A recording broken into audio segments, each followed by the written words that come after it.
Hi, I'm Dave Holt, President of RP Management. Today I'm going to talk to you about increasing your tenant retention. Now, many landlords that I've talked to have this misconception. They look at their tenants as necessary evils of owning rental property, and that really shouldn't be the case. You should be looking at your tenants as valuable customers. I mean, think about it. If they're paying, say, an average rent of $1,300 a month, that equates to over $15,000 per year. Now, I don't care what business you're in. $15,000 per year is a valuable customer, and they should be treated that way. Now, let's look at how the tenants are really evaluating their rental experience. It's largely based on how maintenance is handled. So you have an opportunity there.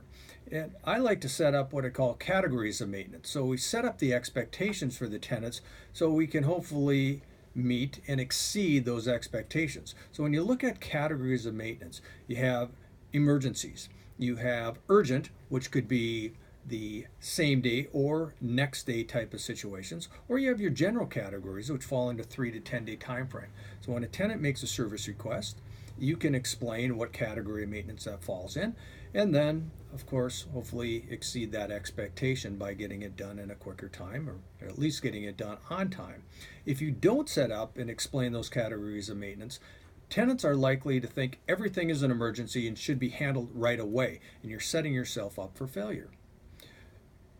Other conveniences, such as paying rent electronically or making service requests electronically, go a long way in helping retain tenants and even attracting new tenants. Having that technology and the capability for the tenants to simply go online, put in their banking information one time, and then they can either control it by doing it manually each month if they want by simply pressing a button, or they can set it up where it happens automatically. And this goes a long way in reducing late fees for them, the inconveniences of having to send in rent, or even driving to some place to drop off rent. It is the conveniences that tenants are looking for. Now, let's say you have a house brand new, no maintenance. You might be thinking, great, I'm not going to hear from my tenant for the entire duration of the lease. Well, if that's the case, you really should be setting up what we call touches. They're communications to be happening on a regular sequence so that you can be in contact with your tenant so they know that you care. Things such as quarterly email blasts or even phone calls reminding them to change their furnace filters, turning off the outside faucets before it freezes, or just simply giving them a notification of the annual heat system checking.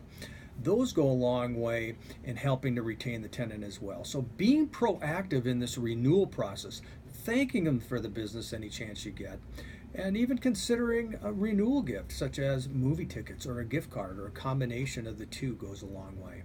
Now let me end by some statistics on what you'd be striving for. Now if you have multiple properties or even one property, keeping your tenant for a long time is important because turnover is your largest expense other than debt service on your property. So having a retention rate of say 80% is a goal that you should be striving for. Now tenants are going to be vacating for job transfers, moving in with somebody else, or even buying a home. Those things will happen. But if you would like to hear how we could help you retain your tenants longer, please give me a call.